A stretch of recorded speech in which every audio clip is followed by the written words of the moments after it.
నమస్తే, welcome to reality check. ప్రస్తుతం మనతో పాటు ఉన్నారు కాంగ్రెస్ సీనియర్ నేత తులసిరెడ్డి గారు. సార్ నమస్తే అండి. నమస్తే అమ్మా. Sir congratulations first of all మీకు. 10 ఏళ్ల కేరళ తర్వాత కోసం. అవును. కాంగ్రెస్ కూటమి కేరళలో జెండా ఎగురవేశారు. అక్కడి నుంచే వెళ్దాం సార్. ఏం ఓకే, చెప్తారు? థ్యాంక్ యూ అమ్మా. కేరళకు సంబంధించి డెఫినెట్ గా వచ్చేసి కాంగ్రెస్ పార్టీకి మ్మ్. సంతోషమైన విషయం. ఎందుకంటే 4 రాష్ట్రాల అసెంబ్లీ ఎన్నికలు, ఒక కేంద్ర పాలిత ప్రాంతం మొత్తం 5 చూస్తుంటే ఒక విధంగా కాంగ్రెస్ కు ఉగాది పచ్చడి టైప్ లో రిజల్ట్ వచ్చి అనిపిస్తుంది. కేరళకు సంబంధించి 10 ఏళ్ళ తర్వాత అధికారంలోకి రావడం అనేది అది తీపి. మ్మ్. తమిళనాడులో డిఎంకే కూటమిలో ఉన్న కాంగ్రెస్ ఓడిపోవడం అనేది అది చేదు. ఇంకా మిగతా వెస్ట్ బెంగాల్, అస్సాం అండ్ పుదుచ్చేరిలో స్టేటస్ కో. గతంలో అధికారంలో లేము, ఇప్పుడు రాలేదు, అది స్టేటస్ కో. మ్మ్. కాబట్టి ఓవరాల్ గా కాంగ్రెస్ పార్టీకి సంబంధించి ఈ 5 రిజల్ట్స్ వచ్చేసి ఉగాది పచ్చడి లాంటివి. అదేవిధంగా బీజేపీకి కూడా ఉగాది పచ్చడే. వాళ్ళకి వెస్ట్ బెంగాల్లో టీపీ, మిగతా 4 స్టేట్స్ లో స్టేటస్ కో. మ్మ్. వాళ్ళకు అస్సాంలో ఆల్రెడీ ఉన్నింది, అది వచ్చింది. పుదుచ్చేరిలో ఆల్రెడీ ఉన్నింది, అది వచ్చింది. కేరళలో గతంలో లేదు, ఇప్పుడు లేదు. తమిళనాడులో గతంలో లేదు, ఇప్పుడు లేదు. కాబట్టి వాళ్ళకు ఒక వెస్ట్ బెంగాల్ మాత్రమే తీపి తప్ప మిగతా స్టేటస్ కో. ఇక్కడ నష్టపోయింది వచ్చేసి ప్రధానంగా లెఫ్ట్ వచ్చేసి అటు చేతిలో ఉన్న ఒక్క స్టేట్ కూడా పోవడము, తర్వాత మిగతా వెస్ట్ బెంగాల్ కూడా ఖాతా చెక్ ఆడ కూడా రాకపోవడం అనేది అది ఒకటి వాళ్ళకు చేదు. తర్వాత డిఎంకేకు అధికారంలో ఉండిపోవడము, స్టాలిన్ వ్యక్తిగతంగా ఓడిపోవడం అనేది వాళ్ళకు వచ్చేది. తర్వాత మమతా బెనర్జీ పార్టీ ఓడిపోవడము, ఆవిడ ఓడిపోవడము, అది ఒక చేదు. మ్మ్. తర్వాత టీవీకేకు విజయానికి వచ్చేసి ఇది పూర్తి తీపి. కాబట్టి కాంగ్రెస్ కు ఉగాది పచ్చడి, బీజేపీకి ఉగాది పచ్చడి, డిఎంకేకు చేదు, టిఎంసీకి చేదు, లెఫ్ట్ కు చేదు, టీవీకేకు తీపి. ఇది ఓవరాల్ గా గంపగుత్తగా 4 రాష్ట్రాలు 5 ఒక కేంద్ర పాలిత ప్రాంతం రిజల్ట్ చూస్తే. ఇక ఇందులో కేరళకు వద్దాం. మ్మ్. మీరు చెప్పినట్టు కేరళ, ఎందుకంటే అక్కడ ఎవ్రీ 5 years కు ఎల్డిఎఫ్ యూడిఎఫ్ మధ్య ప్రభుత్వం మార్పిడింది సాధారణంగా జరుగుతూ వస్తుంది. ఎల్డిఎఫ్ యూడిఎఫ్ మధ్య మొన్ననే వచ్చేసి ఎల్డిఎఫ్ రెండోసారి కూడా అధికారానికి వచ్చింది. కాబట్టి మామూలుగానే 5 ఏళ్లకు మార్చే అలవాటు, అలాంటిది 10 ఏళ్ళు అయింది. కాబట్టి ఈసారి ఆడ మార్పిడి అనేది మామూలుగా రైతులు వచ్చేసి పంట మార్పిడి చేస్తుంటారు. అంటే పంట మార్పిడి చేస్తే పంట బాగా పండుతుందని దాన్ని ఏగిలి మార్పు కానీ పంట మార్పు కానీ అంటాం. అదేవిధంగా ప్రభుత్వాలను కూడా ప్రజలు వచ్చేసి మారుస్తూ ఉంటారు. ఆ నేపథ్యంలో కేరళలో సక్సెస్ఫుల్ గా మారుస్తూ వచ్చేది 10 years అయిపోయింది. కాబట్టి ఆ మార్పు పరిణామ క్రమంలో ఎల్డిఎఫ్ వచ్చేసి వాళ్ళకు నష్టం జరిగిందని ప్రధాన కారణం. దానికి తోడు ఈసారి 10 years ఎల్డిఎఫ్ పాలనలో కొంత అవినీతి ఆరోపణలు చాలా ఎక్కువ వచ్చాయి. స్వతహాగా ముఖ్యమంత్రి మీదనే అవినీతి ఆరోపణలు రావడము, అవి మెయిన్ గా వచ్చేసి శాంతి భద్రతల సమస్య, తర్వాత ధరలు, ఇవన్నీ కొంచెం యాడ్ అయినాయి. ఇది మార్పిడి జనరల్ గా ప్రభుత్వాన్ని మార్చే అలవాటుతో పాటు ఇవి యాడ్ అయినాయి. ఇంకా ఈసారి అవినీతి, ధరలు, శాంతి భద్రతలు, ముఖ్యమంత్రి మీదనే ఆరోపణ రావడము. ఇది నెక్స్ట్ వచ్చేసి యూడిఎఫ్ అడ్వాంటేజ్ ఏమంటే, ఒకటి మార్పిడి అనేది, రెండవది సంస్థాగతంగా మ్మ్. యూడిఎఫ్ ఆ ఎల్డిఎఫ్ 2 బలమైన పార్టీలే కేరళలో. యూడిఎఫ్ కూడా సంస్థాగతంగా బలం ఉంది. స్థానిక రాష్ట్ర నాయకత్వం కూడా బాగా రికగ్నైజ్ నాయకత్వం, అటు వేణుగోపాల్ కానీ, సతీశన్ కానీ, రమేష్ చెన్నితల కానీ. తర్వాత న్యాచురల్ గా అక్కడ రాహుల్ గాంధీ గతంలో అక్కడ కంటెస్ట్ చేయడము, మళ్ళా ఆయన రిజైన్ చేసిన ప్లేస్ మళ్ళా ప్రియాంక గాంధీ కంటెస్ట్ చేయడము. ఇప్పుడు ప్రియాంక గాంధీ గారి నియోజకవర్గ పరిధిలో మొత్తం 7 ఎమ్మెల్యే సీట్లు గెలవడం జరిగింది. కాబట్టి కొంత బ్యాక్గ్రౌండ్ ఉండడము. తర్వాత 2024 లోక్సభ ఎన్నికల్లోనే ఆ వాతావరణం తెలిసింది. లోక్సభ ఎన్నికల్లో ఆల్మోస్ట్ స్వీప్ చేసింది కాంగ్రెస్ యూడిఎఫ్. మ్మ్. మ్మ్. నెక్స్ట్ స్థానిక సంస్థలు కూడా స్వీప్ చేసింది. కాబట్టి ఆ పరంపర కొనసాగింది. కాబట్టి ఇది కేరళలో ప్రధానంగా ఎల్డిఎఫ్ ఓడిపోయి యూడిఎఫ్ వచ్చేదానికి ఈ కారణాలని నాకు అనిపిస్తుంది. ముఖ్యంగా అక్కడ మీకున్న బలం ఏమనుకుంటున్నారు సార్? మీ బలాబలాలు ఏంటి? మా బలం వచ్చేసి అక్కడ ఫ్రమ్ ద బిగినింగ్ ఈ 2 పార్టీల మధ్యనే జరుగుతూ ఉంది. స్థానికంగా సంస్థాగతంగా బలంగా ఉంది. సంస్థాగతంగా బలంగా ఉండడంతో పాటు నాయకత్వం కూడా బలంగా ఉంది. రాష్ట్ర నాయకత్వం కేసీ వేణుగోపాల్ గాని, రమేష్ చెన్నితల గాని, అక్కడ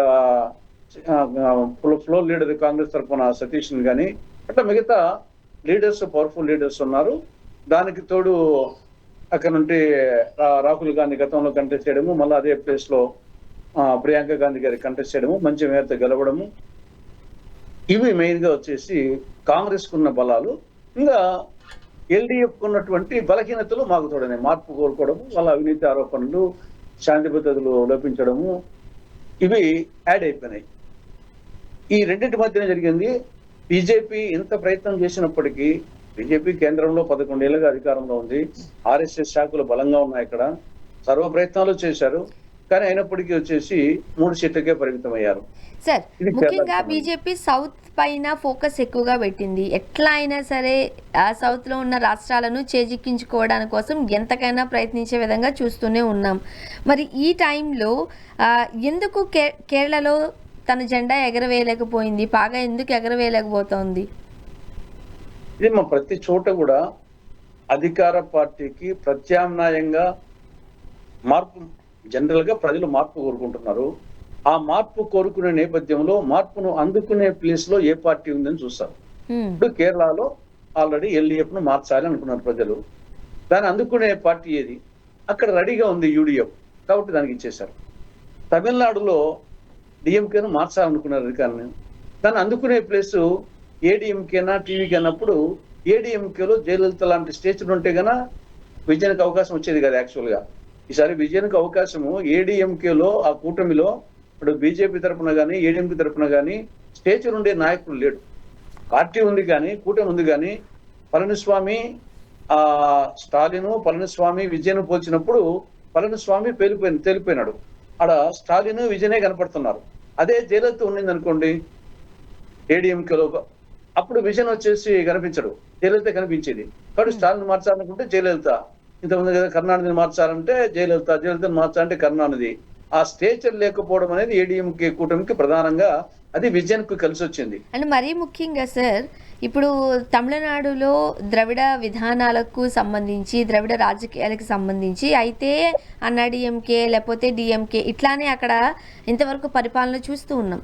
ఒక కొత్త నీరు కావాలని తమిళ ప్రజలు ఎప్పుడు కోరుకుంటూనే ఉంటారు. వాళ్ళ టర్మ్కి కూడా ప్రభుత్వాన్ని మార్చేస్తూ ఉంటారు. సో ఈసారి విజయ్ వైపు ఇంత భారీగా గాలి వీడాన్ని ఎట్లా చూడాలంటారు? నేను అదే మా తమిళనాడుకు సంబంధించి ముందు స్టాలిన్ వైపు నుండి చూస్తాము, నెక్స్ట్ విజయన్ వైపు కోసం.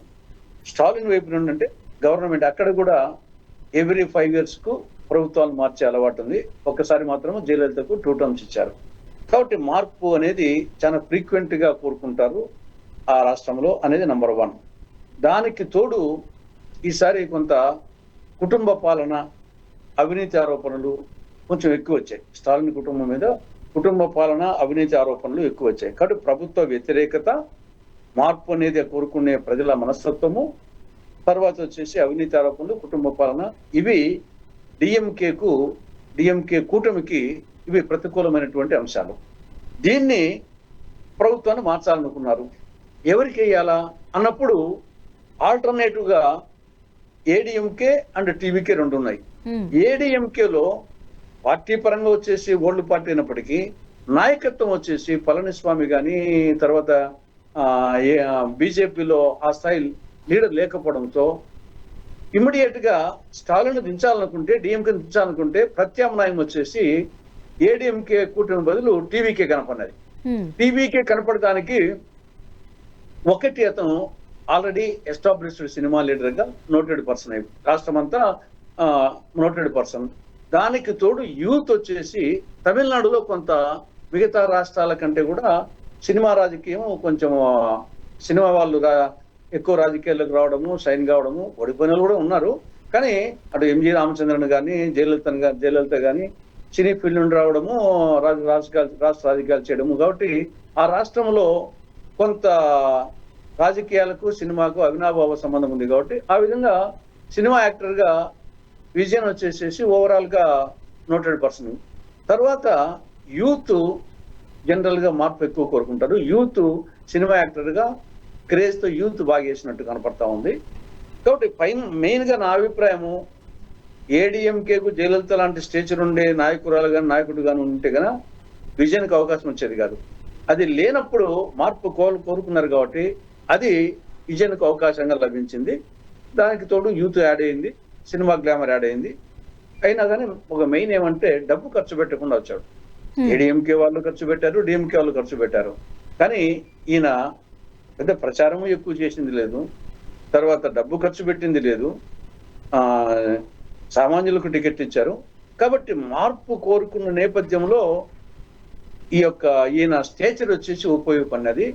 ఏడీఎంకేకు స్టేచర్ లేని కారణంగా ఉపయోగపడింది. ఏడీఎంకే స్టేచర్ ఉండింటే కన్నా ఖచ్చితంగా విజయానికి అవకాశం వచ్చేది కాదు. సార్ ఇప్పుడు నందమూరి తారక రామారావు గారు పార్టీ పెట్టిన 9 నెలల్లోనే అధికారాన్ని తీసుకున్నారు. అలానే ఎంజీఆర్ గారు కూడా పార్టీ వచ్చిన మొదటి ఎన్నికల్లోనే విజయం సాధించారు. సో ఆ చరిత్రను చూసుకుంటూ ఈరోజు విజయ్ గారిని వాళ్ళ పక్కన చేర్చుతున్నారు. విజయ్ గారు కూడా మీరు అన్నట్టుగా 2 సంవత్సరాలు పార్టీ పెట్టి ఉన్నప్పటికీ కూడా బాగా కష్టపడుతుంది. కొన్ని మంత్స్ నుంచే 7-8 మంత్స్ నుంచే ఎక్కువగా ప్రజల్లో ఉండడాన్ని మనం చూసాం. మీరేం చెప్తారు వాళ్ళతో కంపేర్ చేస్తున్నప్పుడు?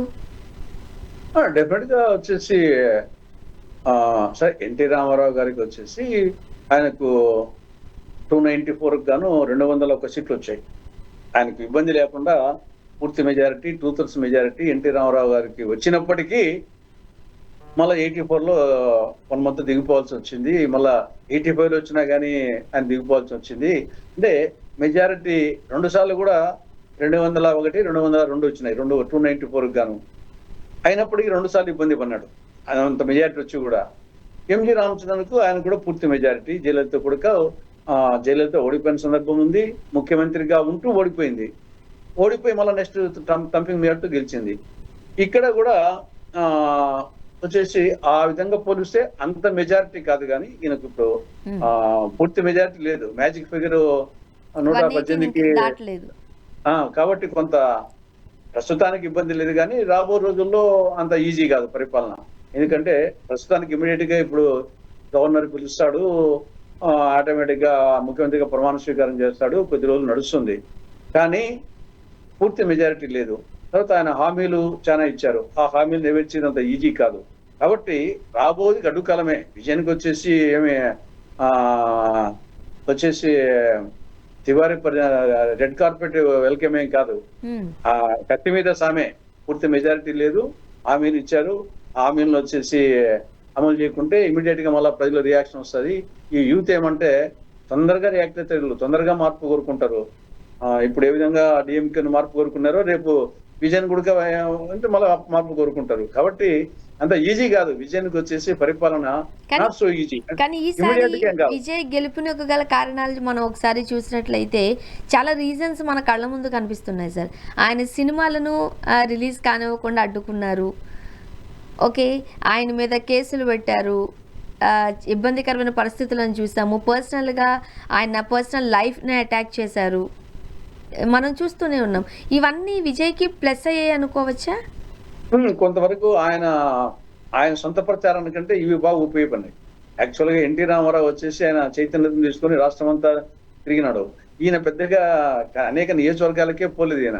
కానీ పోకున్నప్పటికీ ఈయనకు ఏదో మీరు చెప్పిన ఈ కారణాలన్నీ ఆయనకు అది పాజిటివ్ ప్రచారం కానీ నెగిటివ్ ప్రచారం కానీ అది ఆయనకు ప్రచారము, సానుభూతి, ఒక సెంట్రల్ ఫిగర్ ఆఫ్ అట్రాక్షన్ గా తయారైపోయినాడు. ఆయన ప్రచారం చేయకుండా గానీ ఆయన వార్తల్లో వ్యక్తిగా తయారైనాడు. అది ఆయనకు ఉపయోగపడినది. దానికి తోడు ఏడీఎంకేకు స్టేచర్ లీడర్ లేకపోవడంతో ఇమీడియట్ గా ప్రభుత్వ వ్యతిరేకత ఇది ఉపయోగపడినది.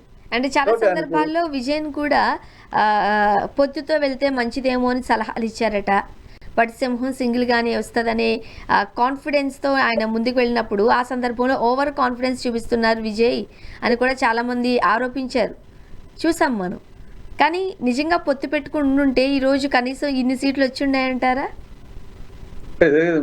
పొత్తు పెట్టుకుంటే ఇన్ని సీట్లు ముందు పొత్తులోనే ఇన్ని సీట్లు ఇయ్యరు కదా, ఇన్ని సీట్లు వచ్చే అవకాశం కంటెస్ట్ చేసేదే ఇన్ని సీట్లు ఉండవు కాబట్టి పొత్తుల ప్రకారం వెళ్ళి ఉండేది. అయినప్పటికీ మనం ఈ రోజు వచ్చినాయి కాబట్టి ఓకే, రాకుంటే వేరే విధంగా ఉండేది. నేను చెప్పే కదా, జయలలిత లాంటి స్టేచర్ ఉండే లీడర్ గానే ఉన్నింటి కన్నా ఏడీఎంకేకు మళ్ళీ ఈయన పరిస్థితి ఎక్కడో పోయింది, మళ్ళా డబుల్ డిజిట్ కే ఉండేది, అంత ఈజీ కాదు ఇది. ఇప్పుడు వచ్చినాయి కాబట్టి మనం వచ్చేసి ఓకే వీరుడు సూర్యుడు విక్రమార్కుడు అంటున్నాం, రాకుండా పోతే రివర్స్ లో మాట్లాడే వాళ్ళం. కాబట్టి ఇవన్నీ ఒకసారి ఇది రాత.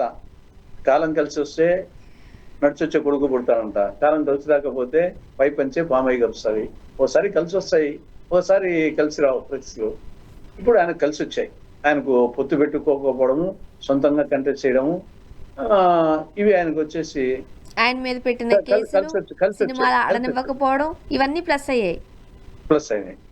ఓకే, బట్ ఏదేమైనా ఆయనకు వచ్చింది 108 సీట్లే, మ్యాజిక్ ఫిగర్ వచ్చేసి 118, ఇంకా 10 సీట్లు కావాలి. కాబట్టి ఎవరో ఒకరితో కలిసి నడవాల్సిన పరిస్థితి. ఇప్పుడు అన్నాడీఎంకేలో బీజేపీ ఉంది కాబట్టి ఆయన బీజేపీతో పొత్తు పెట్టుకునే అవకాశాలు ఎంతవరకు ఉన్నది అన్నది క్వశ్చన్ మార్క్. ఇక డిఎంకే ఆల్రెడీ అధికారంలో ఉన్నప్పుడు దానికి అగెనెస్ట్గానే కదా మాట్లాడడం జరిగింది. స్టాలిన్ అంకుల్ అంటూ కూడా మాట్లాడడం చూసాం మనం.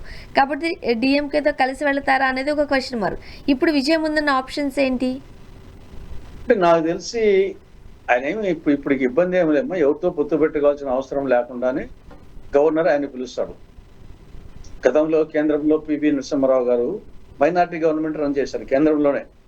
ఆయన కూడా ఒక 10-15 సీట్లు తక్కువ ఉంటే మైనార్టీ గవర్నమెంట్ 5 ఏళ్ళు మైనార్టీ గవర్నమెంట్ అయింది. ఇక్కడ కూడా వచ్చేసి ఆయన ఎవరితో పొత్తు పెట్టుకోకుండా ఆ ఇష్యూ బేస్డ్ సమస్య వచ్చినప్పుడు ఎవరెవరు సపోర్ట్ చేస్తారు ఇక్కడ. కాబట్టి పొత్తు పెట్టుకోవాల్సినంత ప్రాకులాడాల్సిన అవసరం ఏమి లేదు. ఇప్పుడు ఇమీడియట్ గా ఇబ్బంది ఏమి ఉండదని నా అభిప్రాయం. పొత్తు కోసం వచ్చేసి పోవాల్సిన ఏడీఎంకేకి అవసరం లేదు, డిఎంకేతో అవసరం లేదు. కావాలంటే ఇద్దరు ఎవరైనా ఇస్తారు. ఆయన పొత్తు కావాలంటే ఎవరైనా ఇస్తారు. మీకు కూడా ఒక 5 సీట్లు ఉన్నాయి కదా సార్ మరి అక్కడ? అమ్మా మీకు కూడా ఒక 5 సీట్లు ఉన్నాయి అక్కడ. అదే మీరేమన్నా యాడ్ ఆన్ అవుదారనుకుంటున్నారా? అంటే ఇప్పుడు అతని ఆ పక్క రియాక్షన్ బట్టి ఈ పక్క అడిగితే డిఎంకేనే ఇస్తుంది కదా. నాకు తెలిసి ఇప్పుడు 10 సీట్లకు డిఎంకే కూటమి డిఎంకే వ్యతిరేకం చేయదు కదా. అడిగితే డిఎంకేనే ఇష్యూ బేస్డ్ వచ్చినప్పుడు చేస్తారు. ఈవెన్ ఏడీఎంకే అడిగినా ఇస్తారు. ఆయనకు ప్రస్తుతానికి వచ్చేసి వచ్చిన ఇబ్బంది ఏం లేదు. రాబో రోజుల్లో వచ్చేసి ఈ యొక్క స్కీమ్స్ ఇంప్లిమెంటేషన్, హామీలు ఇంప్లిమెంటేషన్ అక్కడ వచ్చినప్పుడు ఇంకా యాక్చువల్ గా ముఖ్యమంత్రిగా ప్రమాణ స్వీకారం చేసినాక వచ్చే సమస్యలు బట్టి ఉంటుంది. ఇప్పుడు ఇమీడియట్ గా ఆయన ఎవరి పొత్తుకు అవసరం లేదు. ఆటోమేటిక్ గా వచ్చేసి సింగిల్ లార్జెస్ట్ పార్టీ కాబట్టి పిలుస్తారు, గవర్నర్ ప్రమాణ స్వీకారం చేస్తారు, విశ్వాస తీర్మానము లో వచ్చేసి పెట్టేశారు. ఆటోమేటిక్ గా మూజువాణి ఓటుతోనే ఓకే అంటాం. ఈవెన్ ఓటింగ్ కూడా అవసరం లేకుండా మూజువాణి ఓటుతోనే ఓకే అంటారు, అయిపోతుంది. అంటే పరిపాలనకి ఇప్పుడు ఇమీడియట్ గా వచ్చిన ఇబ్బంది ఏమి ఉండదు పొత్తుల కోసం, కానీ రాబో రోజుల్లో చూడాలి. అండ్ మరి ముఖ్యంగా ఎక్కడైతే చంద్రబాబు నాయుడు గారు లాంటి పెద్ద పర్సనాలిటీ ప్రచారం చేశారో అక్కడ ఎన్డీఏ సభ్యులు 3వ స్థానానికే పడిపోయారు. ఏంటి సార్, ఇక్కడ ముఖ్యమంత్రిగా ఉన్న ఒక పర్సనాలిటీ అక్కడికి వెళ్ళి ప్రచారం చేసినా సరే ఎందుకు వర్కౌట్ కాలేదు? కేంద్ర మంత్రులుగా పెమ్మసాని గారు వెళ్ళారు, ఎక్కడ వర్కౌట్ కాలేదు. ఇప్పుడు తెలియదు, మా పక్క ఒక సామెత ఉంది, మా ఒక ఊరి రెడ్డి ఇంకో ఊరి జుట్టుపొలిగాడని, ఒక ఊరి రెడ్డి ఇంకో ఊరికి జుట్టుపొలిగాడని. కాబట్టి మనకు మా పెద్ద లీడర్సే కావచ్చు, ఆ రాష్ట్రంలో వచ్చేసి ఏదో స్టేచర్ చూపించడానికి వచ్చేసి మనం ముఖ్యమంత్రి కూడా వచ్చి ప్రచారం చేశారని చూపించడానికి పనికి వస్తారు తప్ప, నేను వీళ్ళని కాదు ఎవరైనా కానీ అక్కడ న్యాచురల్ గా వచ్చేసి వీళ్ళని చూసి ఓట్లు వేసే పరిస్థితి ఇప్పుడు అక్కడ ఉండదు, వాళ్ళని చూసి ఓటు వేసే పరిస్థితి ఇక్కడ ఉండదు. చంద్రబాబు నాయుడు చూసి ఓటు వేసే పరిస్థితి అక్కడ ఉండదు, అక్కడ నాయకులను చూసి ఇక్కడ వేసే ఓటు వేసే పరిస్థితి ఇక్కడ ఉండదు. అది ఒకవేళ అన్యోన్యం ఉండొచ్చు కానీ అది గెలుపు ఓటం నిర్ధారించే స్థాయిలో ఉండదు. కాబట్టి న్యాచురల్ గా కూటమి ఉన్నారు కాబట్టి ప్రచారానికి పోయారు, చేశారు, అంతవరకే మనం తీసుకోవాలి. కానీ గెలిచింటే ఆయన వల్ల గెలిచింటే ఆయన వల్ల కాదు, ఓడిపోయినా ఆయన వల్ల కాదు. కానీ ప్రచారంలో ఉన్నప్పుడు జగన్ ఫోటో పట్టుకున్నారు. సో వైసీపీకి సంబంధించిన అభిమానులు అందరూ కూడా విజయ్ గెలుపులో భాగమయ్యారు అంటూ గట్టిగానే ప్రచారం చేసుకుంటున్నారుగా. ఈయనకే దిక్కు లేదు ఇక్కడ 11 సీట్లు పోయి అడిగి పోయి వచ్చేసి ఉద్ధరిస్తాడని. అది చంద్రబాబు నాయుడు ఎఫెక్ట్ చెప్పినా తప్పే, జగన్మోహన్ రెడ్డి ఎఫెక్ట్ చెప్పినా తప్పే. ఈయన వచ్చేసి అవస్థపడి 150 సీట్ల నుండి 11 సీట్లకు పోయినాడు. ఈయన వచ్చేసి తమిళనాడుకి పోయి ప్రచారం చేస్తానే ఇది ఓటు వస్తానుకుంటే ఆ పరిస్థితి ఇక్కడనే వచ్చినట్టు కదా. కాబట్టి ఇవన్నీ సరే న్యాచురల్ గా వచ్చేసి ఒక స్థాయి నాయకులు ఉన్నప్పుడు నాయకులు ఏదో ఒక పక్క కొంచెం కొందరు ఉంటారు కదా, కొందరు వచ్చేసి మీ అభిమానులు, నా అభిమానులు, జగన్ అభిమానులు, చంద్రబాబు ప్రతి ఒక్కరికి అంత ఇంత ఉంటారు. వాళ్ళు చేసేదే తప్పని చేసి ఇది ఓవరాల్ గా ప్రజలను ప్రభావితం చేసేదే ఉండదు. ఓకే. ఇక బెంగాల్‌కి వద్దాం సార్. బెంగాల్ ఎన్నికల్లో ఒక ఉక్కు మహిళగా ఇప్పటి వరకు ఉన్న మమతా బెనర్జీ గారిని దించేసిందంతే బీజేపీ. చాలా స్ట్రాంగ్ రీజన్స్ ఉన్నాయి అంటున్నారు. ఏమంటారు మీరు? ఏంటి అక్కడ బలాబలాలు ఏంటి? ఒకవైపు వచ్చేసి ముందు మమతా బెనర్జీ గారి మైనస్ పాయింట్లు డిమెరిట్స్ తీసుకున్నాము, బీజేపీ మెరిట్స్ తీసుకున్నాము. హ్మ్. ఇక్కడ ఫస్ట్ మమతా బెనర్జీ గారికి సంబంధించి అగైన్ వల్ల మార్పు, ప్రజలు మార్పు కోరుకోవడం అనేది సహజం అనేది ఇక్కడ కూడా పనిచేస్తుంది. 15 ఏళ్ల నుంచి తన్నే సీఎంగా చూసి ప్రజలకు బోర్ కొట్టిందంటారా? తప్పదు కదమ్మా. 15 సంవత్సరాల పాటు మార్పు కోరుకోవడం అనేది ఒకటి, ఆ మార్పులు కూడా 15 సంవత్సరాల పాటు ఉండడము, దానికి తోడు కొంత ప్రభుత్వ వ్యతిరేకత, కొంత అవినీతి, కొంత అరాచకము, శాంతిబద్ధ లా అండ్ ఆర్డర్ ఫెయిల్ కావడము, ఇవన్నీ ఉన్నాయి. కొన్ని మెరిట్స్ ఉన్నప్పటికీ ఆవిడకు అవినీతి అనేది ఆవిడ లేక కానీ మిగతా నాయకులు వచ్చేసి బాగా అవినీతిలో తారాస్థాయికి పోయిన సందర్భాలు ఉన్నాయి. అరాచకము, లా అండ్ ఆర్డర్, మహిళల మీద వేధింపులు, మహిళలకు పథకాలు మంచివి ఉన్నాయి, అట్ ది సేమ్ టైం మహిళల మీద వేధింపులు, అత్యాచారాలు ఇవి కూడా ఎక్కువగా ఉన్నాయి. కాబట్టి ఇవన్నీ ఒకటి మార్పు కోరుకోవడము, 2 15 ఏళ్ల పాటు అధికారంలో ఉండడము, 3 ప్రభుత్వ వ్యతిరేకత, ఆ వ్యతిరేకతలో మెయిన్ గా అవినీతి, ఇవి వచ్చేసి అరాచకాలు, ఇవన్నీ ఆవిడ సైడ్ నుండి మైనస్ పాయింట్లు. బీజేపీ సైడ్ నుండి ప్లస్ పాయింట్స్ ఏమంటే వీళ్ళకు హిందూ పోలరైజేషన్ కొంత జరిగింది. హిందూ పోలరైజేషన్ పక్కనే బంగ్లాదేశ్ ఉంది కాబట్టి, మన ఇటీవల బంగ్లాదేశ్ లో హిందువుల మీద దాడులు ఇవన్నీ అప్పుడు 2 ఉండేటి కదా, తూర్పు బంగ్లాదేశ్, తూర్పు బెంగాల్, పశ్చిమ బెంగాల్ కలిసి ఉండే. కాబట్టి అక్కడ ఆ ఎఫెక్ట్ డెఫినెట్ గా బంగ్లాదేశ్ లో హిందువుల మీద జరిగిన దాడులు ఇక్కడ హిందూ పోలరైజేషన్ కు వెస్ట్ బెంగాల్ ఉపయోగపడినాయి. 2 బీజేపీ పోల్ మేనేజ్మెంట్, అటు డబ్బులు కానీ లేకుంటే ఏజెంట్ల నియామకం కానీ, పోల్ మేనేజ్మెంట్ వచ్చేసి పోల్ మేనేజ్మెంట్ చేయాలనే కానీ డబ్బులు కావాలా, డబ్బులకు కుదవలేదు, డబ్బులతోనే అంతా అవుతుందని మళ్ళా ఊరుకోరు, ఏజెంట్ సిస్టమేటిక్ గా అన్ని చూస్తారు. కాబట్టి పోల్ మేనేజ్మెంట్ లో బీజేపీ ప్రస్తుతం దేశంలోనే నంబర్ 1 స్థాయిలో ఉంది. రెండవది హిందూ పోలరైజేషన్ వాళ్ళకు ఉపయోగపడినది. కాబట్టి ఈ 2 కలిసి మమత మీద వ్యతిరేకత, బీజేపీ, ఈ 2 పాయింట్లు బేస్ చేసుకొని డెఫినెట్ అక్కడ మార్పిడి జరిగిందని నా అభిప్రాయం. సార్ కూడా ఎఫెక్ట్ బాగానే చూపించింది అంటున్నారు సార్. మరి నేను పూర్తిగా కన్విన్స్ కాలేకున్నాము, ఎందుకంటే సర్ అనేది వెస్ట్ బెంగాల్ కాదు, అంత లెక్కలో జరిగింది, ఈవెన్ నిరాశాల్లో జరిగింది. అక్కడ కూడా 90 లక్షల మంది తీసేసింది వాస్తవమే, కానీ 90 లక్షల్లో నేను చదివిన ప్రకారము 34% ముస్లింలు, 63% హిందువులు. సర్లో 90 లక్షల మంది తీసేసిన పేర్లలో 34% ముస్లింలు, 63% హిందువులు. కాబట్టి అక్కడ కేవలం అంతా ముస్లింనే తీసింటే అది సర్వలను వచ్చేసి ముస్లింల ఓటు తీసేశారు, ముస్లింల ఓటు మమతా బెనర్జీ పడినది, అక్కడ హిందువుల ఓటు ఎక్కువ పోయినాయి, 63% హిందువుల ఓటు తీసేశారు. కాబట్టి సర్లో నాకు తెలిసి మెయిన్ గా చనిపోయిన వాళ్ళ ఓట్లు, తర్వాత డబుల్ ఎంట్రీ, ట్రిపుల్ ఎంట్రీ ఇవే ఎక్కువ పోయినాయి తప్పని చేసి ఆడ మత ప్రాతిపదిక మీద తీశారని అనుకోవడం. ఏమన్నా ఉత్తరప్రదేశ్ లో ఇక్కడ 90 లక్షలు, ఉత్తరప్రదేశ్ లో 2 కోట్ల చిల్లర తీశారు, ఉత్తరప్రదేశ్ లో 2 కోట్ల చిల్లర తీశారు సర్లో, ఈయన 90 లక్షలే. కాబట్టి ఆ ఒక్క రాష్ట్రానికి చేసిన పనేం కాదు, కాబట్టి దేశవ్యాప్తంగా సెర్చ్ చేశారు. అయినా దాంట్లో వచ్చేసి ముస్లింలు 34%, హిందువులు ఎక్కువ పోయినాయి. తర్వాత ఎవరు బీజేపీకి వేస్తారు, ఎవరు మమతా బెనర్జీకి వేస్తారు, ఇవన్నీ మన ఇంట్లో వాళ్ళకే మనకు తెలియదు, మన బంధువులు మనకేస్తారా వేరే వాళ్ళకి వేస్తారా. అలాంటిది వచ్చేసి ఎన్నికల కమిషన్ ఎక్కిచ్చేవాడు వీళ్ళు బీజేపీకి ఓట్లు వేస్తారు, వీళ్ళు మమతా బెనర్జీకి ఓట్లు వేస్తారు అని ఆ కోణంలో ఆలోచించి చేస్తారు అనుకోవడంలో నేను. సార్ ఇప్పుడు ఇక్కడ బెంగాల్లో మమతా బెనర్జీ గారు ఓడిపోవడం కాంగ్రెస్కు లాభదాయకంగా కూడా చాలా మంది చూస్తున్నారు, మీకు సంబంధించిన కాంగ్రెస్ నాయకులే చెబుతూ ఉన్నారు. అంటే ఓట్ షేరింగ్ అనేది కాంగ్రెస్ కూడా మళ్ళింది అని. ఇప్పుడు సరే, ఇప్పుడు వరకు వచ్చేసి పేరుకే ఇండియా కూటమిలో చూస్తున్నాం కదా. ఇప్పుడు ఎన్డీఏ కూటమిలో బీజేపీ, మిగతా పార్టీలు ఉన్నాయి, కానీ బీజేపీ ఎన్డీఏ కూటమిలో చాలా బలమైన పార్టీగా ఉంది. కానీ ఇండియా కూటమిలో పేరుకు కాంగ్రెస్ ఉంది, కానీ మిగతా పార్టీ వాళ్ళు, ఇక్కడ మమతా బెనర్జీ కానీ, అక్కడ అఖిలేష్ యాదవ్ కానీ, ఇక్కడ స్టాలిన్ కానీ వీళ్ళు కూడా కాంగ్రెస్ కు ఇప్పుడు యాక్చువల్ గా మమతా బెనర్జీ కన్నా ఈసారి 4th టైం వచ్చింటే కన్నా నేను రేపు మోడీకి ప్రత్యామ్నాయం నేనే ప్రధానమంత్రి పదవి కనండేది.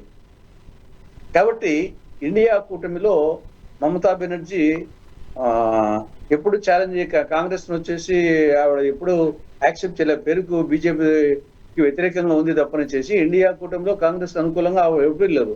రెండవది నిన్న కూడా పోటీ ఏదో పార్టీ ఇండివిజువల్ చేశారు కదా, లెఫ్ట్ కాంగ్రెస్ లెఫ్ట్ తృణమూల్ కాంగ్రెస్ పేరుకి ఇండియా కూటమి ఉన్నా కానీ సెపరేట్ గానే పోటీ చేశారు.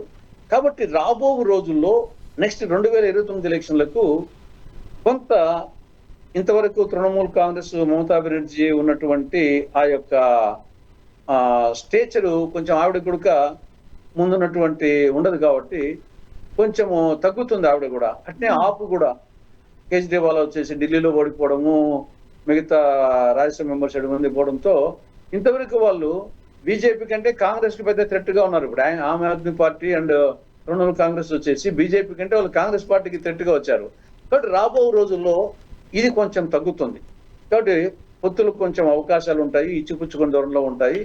కాబట్టి ఇప్పుడు ఇండియా కూటమిలో కాంగ్రెస్ ను ఛాలెంజ్ చేసే పరిస్థితుల్లో మిగతా తృణమూల్ కాంగ్రెస్ కానీ ఆప్ కానీ మిగతా ప్రాంతీయ పార్టీలు కానీ కొంచెం తగ్గుతాయి. కాబట్టి ఇది ఒక విధంగా 2029 ఎన్నికలకు కాంగ్రెస్ కు కొంత లాభమే నా అభిప్రాయం కూడా. ఓకే, చూద్దాం sir. Thank you so much అండి, మీ అభిప్రాయాలు పంచుకున్నారు. Thank you. ఇది వాళ్ళ రియాలిటీ చెక్. Stay tune.